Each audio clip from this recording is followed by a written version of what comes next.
These guys have completely lost control, and I don't think that they know what's going to happen next. The AAA industry is terrified right now, and these rats are coming out of the cave because Stop Killing Games has made so much noise and has had so much reach that they felt it was necessary to step forward and say, you don't know what you're asking for. You need to stop. You think you want it, but you don't. You guys don't understand. This is so unfair. What about our money? If anybody ever doubted the kind of impact something like Stop Killing Games could have, look no further than EA, Ubisoft, Activision, and a handful of some of the worst publishers in the world stepping forward to say that they are ready to defend themselves against you, the customer. Effectively already telling us that we've won, or at least that their backs are up against the wall. You know, things must be looking pretty bad for these guys right now. Stop Killing Games just reached another milestone, over 1.2 million signatures, and no number is going to be enough. We still have to make sure that we support it, but either way, it looks like we're actually going to make this thing all the way through. EU bros, thank you for looking out. Also, Ross, none of this would be possible without that guy, but after seeing AAA's response to this, I don't actually think that it's Stop Killing Games that they're afraid of. I think that there's something else that's scaring them. It's a lot like a routine traffic stop. You think it's just a speeding ticket, but these guys are worried about the body that's in the back of the trunk. So today what we're going to do is we're going to talk about Stop Killing Games. We're going to talk about its success. We're going to talk about AAA's response to it. And we're also going to talk about how I think this is going to have an impact that nobody saw coming.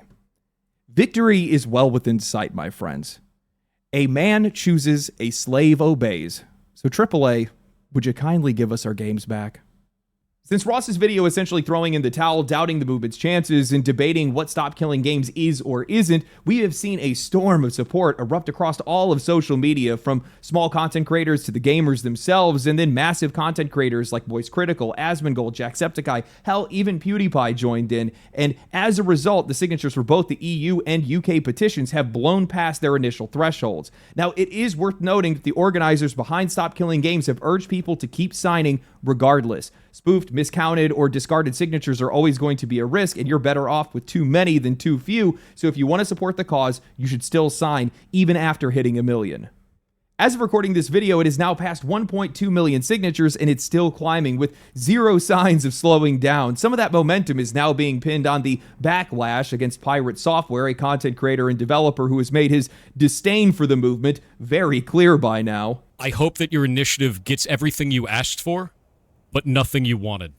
And I'll leave it there. Now, while that drama may have made this conversation a little bit more entertaining, Pirate himself even believes that being the villain is what made this all possible. I don't buy that. People love an underdog story. There has been so much pressure inside of the market, and let's be honest, the internet is full of procrastinators. When Ross first launched this petition, it had an entire year before it had to reach its goal. That's not exactly urgent. For most people, the only reason that they would want to sign early is because, well, they had a game that they still loved that was on the chopping block.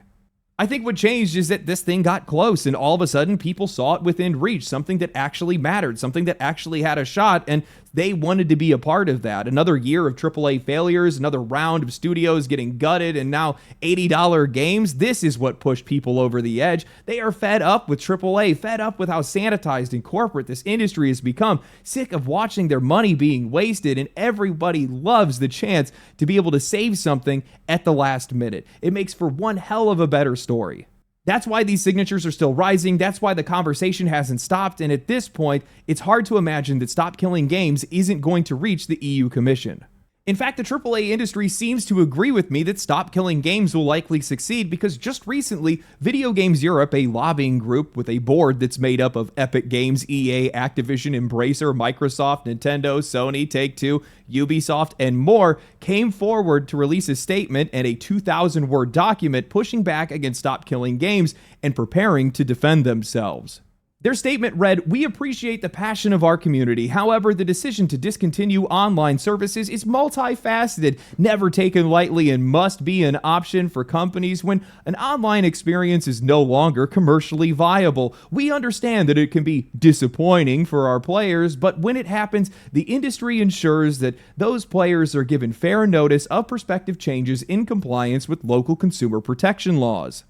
Private servers aren't always a viable alternative option for players, as the protections that we put in place to secure players' data, remove illegal content, and combat unsafe community content would not exist and would leave rights holders liable. In addition, many titles are designed from the ground up to be online only. In effect, these proposals would curtail developer choice by making these games prohibitively expensive to create. We welcome the opportunity to discuss our positions with policymakers and those who have led the European Citizens Initiative in the coming months.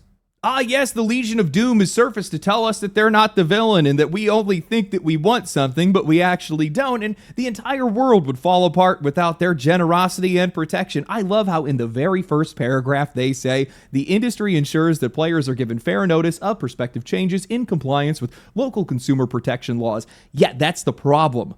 We don't like how you're using those laws against us or how those laws fail to protect digital ownership or the lack thereof. That is the entire point of Stop Killing Games. It is not asking you to keep servers online for a product that is no longer commercially viable. It is saying to you, you took our money for something with no defined expiration date, no end of service terms, and then hid behind a end user license agreement that let you kill it whenever you felt like it. You're selling us something that can vanish with no warning, no refund, and no recourse, despite having every single tool available at hand to be able to give this over to the players when it's no longer making money for you. Or God forbid, you build an actual end-of-life plan that prepares for an eventual shutdown instead of just treating your customers like collateral damage. Then they move on to private servers not being viable, supposedly, because of the protections that they put in place to secure our data, remove illegal content, and combat unsafe community behavior. Oh, I love this part. You mean the same user data that you guys force people to hand over just to be able to launch a game? The data that you harvest by locking titles behind third-party launchers just so you can track us, market to us, and fill our inboxes with spam? The data that you protect so well that Sony leaked over 100 million usernames, addresses, and credit card numbers. Nintendo breached over 300,000 accounts. Capcom 16,000. Fortnite got hit so hard they didn't even bother counting. Yes, we gamers feel so safe. Or how about the fact that publishers are now recording our voice conversations during online play? Call of Duty is now using AI real-time voice moderation, banning, muting, and shadow banning players with no transparency or recourse. Never mind the privacy nightmare. Apparently, playing a video game means now waiving your rights to Patriot Act level surveillance from a video game studio just because some 16-year-old made a joke about your mom. The fact that these corporate cockroaches are skittering out from under the stove just because somebody turned the light on proves exactly how real this movement is. Say what you want about the flaws of Stop Killing Games, but this response shows you just how scared they are, because for the first time, players are pointing a flashlight on how much power this industry has amassed. Power that they have used to breach our privacy, our independence, and erase our sense of ownership. That's the one angle that I haven't heard enough people talking about, and it's that both these laws and these companies' actions are not designed to protect the consumer. They are there to protect themselves. What used to be a simple cut and dry transaction, I buy a product, I own a product, has now evolved into owning nothing, and these companies having just as much control over us as our own governments do. Hell, Ubisoft and several other publishers recently updated their end-user license agreements to state that not only will they cut services to these games, but they are now legally requiring us to uninstall and destroy any copies of the game that we have. And it's not like this discussion ends there. These corporations haven't just revoked our rights to ownership, they've also positioned themselves to be our moral police, culling player creativity, banning certain types of mods because they think they might reflect poorly on their brand. Capcom even retroactively installed new DRM on old PC titles just to crack down on modding, redefining all mods as cheats and violations of their terms of service just because somebody accidentally booted up a match with Chun-Li not wearing any clothes during a tournament. These companies can take our games away, they can retroactively censor, change, remove, and rewrite the very reasons that we bought a game in the first place. They can breach our privacy, leak our data, and they answer to no one. The truth is, the video game industry isn't headed towards some cyberpunk dystopia. It already is one, and the players are finally standing up to take back control. At end of service, we require you to uninstall and destroy all copies of the game. What is this, a humiliation kink for you guys now? Putting that on your customers? You want me to put on some high heels, maybe some stockings, and stomp on it for you, send some pictures and video for proof? Wait, no. Ubisoft, don't get any bright ideas. We have been seeing the lawsuit. We already know what you guys are into. A bunch of freaks you got going on over there. What? The sheer catharsis from seeing these companies already starting to squirm fills me with so much joy. Players have already started to vote with their wallets. They've already started to voice their concerns. They've been crushing these games that they don't want and these soulless, rehashed and repackaged franchises into dust. They have been laying off their staff because they overextended and overinvested during lockdowns. And now from the top ropes, here comes Stop Killing Games. These guys, their seats are getting hot. Very hot. I think what's really getting under their skin, and what's going to get even more under their skin, is just the uncertainty. Because Stop Killing Games doesn't just have clear demand, it actually has momentum. It's something that's loud, it's well organized, and it has just enough teeth to be able to start forcing the kind of questions that these guys do not want to have to answer. And that's really what this is about. What happens when the wrong door gets open? What happens when a government committee steps forward and starts asking questions that these guys don't want to answer ever since the digital storefront era started? They've been getting around it for years. The fear isn't about what players are asking now. It's about what they might uncover next. Because if Stop Killing Games continues down the path that it is, it's not going to stop with just always online video games. That's not really the point of this. Stop Killing Games could spark a much larger conversation about digital rights ownership in a world that is increasingly more digital. That's a problem. That's a nightmare scenario for some of these companies because it extends far beyond just these video game publishers and video games themselves. It starts touching into every single other industry that's out there. And they're not going to like that because it's going to extend to movies, to music, to ebooks, to software, to everything else. And once we start asking those kind of questions, what does a purchase even mean anymore? Well, the entire house of cards starts to shake. Something that I think is really important to illustrate is how far we have drifted from where this industry started and how, over time, these companies have slowly stripped away our independence. It all began with one seemingly small shift, the move from physical to digital. Because in the beginning, we bought discs and cartridges. What was shipped is what that game was. No patches, no day one updates. You owned the product, and that was the end of it. Then came the Xbox 360 and PlayStation 3 era. Online connectivity, digital storefronts, and subscription services had now entered into the picture. And at first, it felt like progress. Consoles had been online before, sure, but now games could be updated. Developers could fix bugs post-launch. Free patches, expansions, and support. Features that were once only exclusive to PC were now accessible to everyone. And for a while, things were balanced. Most games were still using peer-to-peer or community-hosted servers. Players owned their copies. Communities were moderating themselves. Developers could continue to support their games after release, and in return, they were allowed to monetize through expansions or bonus content. It was a fair trade. Players benefited. Developers benefited. But the moment that those systems became normalized, they were used against us. The ability to be able to fix issues post-launch became a crutch, an excuse to be able to ship broken games, unfinished products to their customers. Studios were then pushed to be able to hit deadlines no matter what state the product was in. A minimum viable product was the only thing that these guys were aiming for. QA departments were gutted, content was cut from the games, developers were told to just patch it later and save the company money in the process. The bar has been lowered across the board, and leadership does not care. The product only has to be functioning just enough to be able to pass certification and collect pre-orders.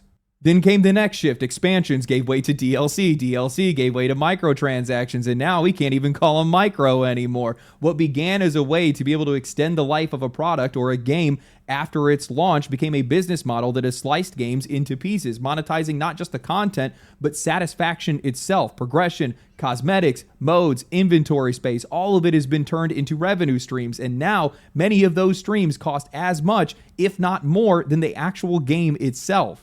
Now, more recently, this model has taken a much darker turn. The same tools that once existed to improve our games at one point are now being used to censor, modify, devalue, and even delete them long after purchase. And this is where this conversation starts to get uncomfortable, because if I buy a product for what it is, and then later you go and change or remove that content, why am I not issued a refund? Why is there no recourse for me? Why are video games not subject to the exact same deceptive trade practice laws that apply to just about every other industry that's out there? Take Ready or Not for an example. It's a realistic, tactical first-person shooter, a spiritual successor to the SWAT series. The entire premise centers on tense, often horrific situations that are grounded in real-world procedures and consequences. That's what makes that game compelling. That's what makes it work. That's why a lot of people came to buy that game, is because of its gritty realism. That's part of its experience. But now, some of that content is being removed or outright censored so the studio can release it on console, where ratings boards are significantly more stricter than they are on PC. And while that studio has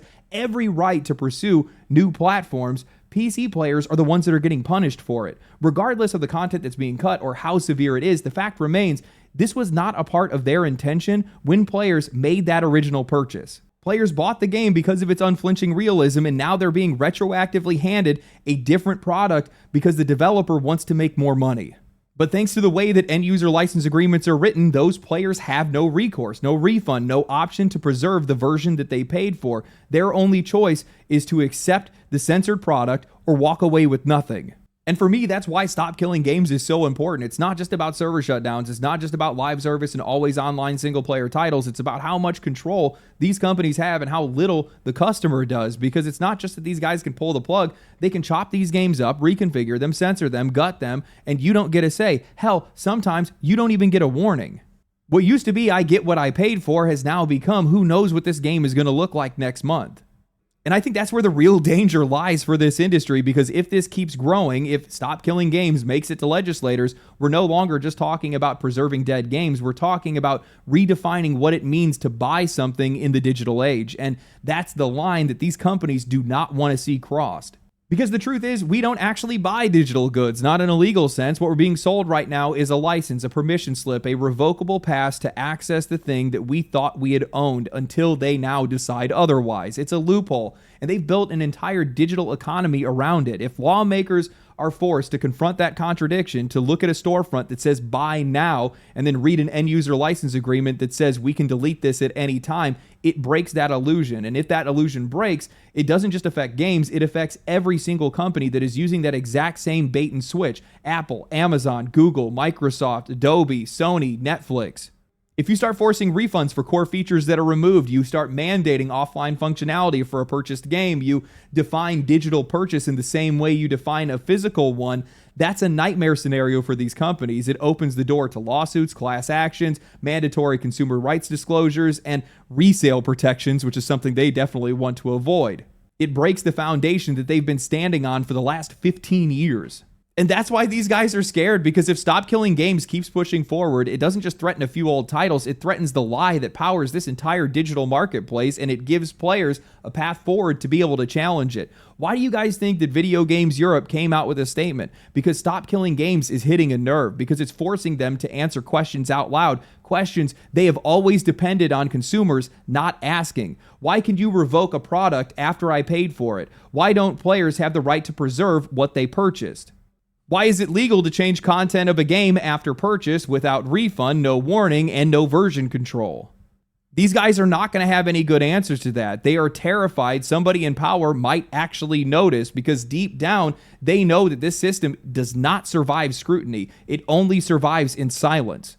And that's the part that matters most, because underneath all of this, underneath the lies, underneath the legal loopholes, underneath the PR damage control, there is a simple truth. Players are not fighting for old games. They are fighting for the right to own what they buy. It's not just about live service. It's not just about server shutdowns. It's about agency. It's about expression. It's about being able to preserve the art, the memories, the history that you paid for, without some executive deciding that it no longer fits their roadmap. This industry and a lot of other people really want this to look like a nostalgia movement. They want to frame it like it's a bunch of angry retro gamers that are trying to cling to dead titles from a decade ago, but this isn't about the past, it's about the future, because if these companies keep getting their way, this will be the new normal. A future where every game is temporary, where ownership is fake, where preservation is impossible, and where the only thing that you actually bought was just permission to be disappointed later. Something that I am not surprised by in the slightest is that some of your most favorite studios, developers, publishers, some of the most ethical ones that are out there, indies in particular, have definitely been doing this, but all of them have been standing with Stop Killing Games. I've seen people from Larian talking about it, a bunch of other studios. I've seen Lords of the Fallen CEO posted a screenshot of him actually signing the petition himself and submitting it. That runs directly against what the AAA folks are saying. So who's lying in this situation? Is it that the AAA industry just understands it better than they do? Or is it that they just don't want to let go of the reins? I've also seen a lot of people that are, server-side developers that have talked about how easy these solutions are and how so many people are trying to overcomplicate it. I've seen them get rid of a lot of or try to correct some of the misinformation that they've seen spread about stop killing games. And they say at the end of the day, it all just comes down to control and money. That's the only thing that these guys care about. And, one thing that I want to be known is that the AAA industry made their bed. Now they have to sleep in it. It didn't have to be this way. These guys just had to keep pushing. They had to keep prodding. They had to keep squeezing you for everything you're worth and trying to control you in any way they possibly can. Not a single person sitting in a room said that, $100 skins, $80 prices might be a little bit too much. Nah, you just had to push people over the edge. And that's what makes something like this happen. That's why people are so for this. That's why there's so much support with something like this. And the financial trauma that something like this can cause to these companies is going to be beautifully catastrophic. It's going to be fantastic. Pure cinema. I can't wait to cover it. With how volatile this industry has become over the past couple of years, you guys got to look at the entire timeline of all the things that have happened in this industry, all the different layoffs, all the different money lost, the studio closures, the games that flopped, all of that stuff has made this industry just a bottle of soda that's been shaken up. And at this point, what we're going to start to see is some real change, both for consumer rights, for pricing, and also just for higher quality games. I cannot properly express how awesome it is to see something like this happen. It brings so much joy to me as somebody that does like 90% of their content around just bitching about what these companies do and being sick and tired of how they mistreat their customers. And it's just great to see, because in a lot of cases, the internet tends to be covered with mostly meaningless drama. So it's really cool to see the video game community specifically come together and support something like this and come together to defend themselves and also the gamers in the future. Again, regardless of the outcome of something like this, in a lot of cases, it ends up being the intention more than anything else. And sometimes that's enough to turn things around. Luckily, we have a lot more than intention this time around. We are barreling towards the unknown, especially when it comes to digital rights ownership, digital storefronts, online economies, all of this stuff. This technology, while it's been around for a little while, it's still one of the youngest industries that are out there. And we don't really know where it's leading. And it would be really cool if it was the video game community that were the ones that pumped the brakes before everybody just veered straight off of a cliff. And I think that's what's going to happen. Anyway, hope you guys enjoyed the video. If you guys did enjoy the video, like the video, subscribe to the channel, share the video. I need more people to share my videos. Please share my video. Grow my influence. Make me popular. Follow me on Twitch, follow me on Twitter, and I'll catch you guys next time. Stay cool, stay righteous, stay safe. Peace. Family, family, family, family.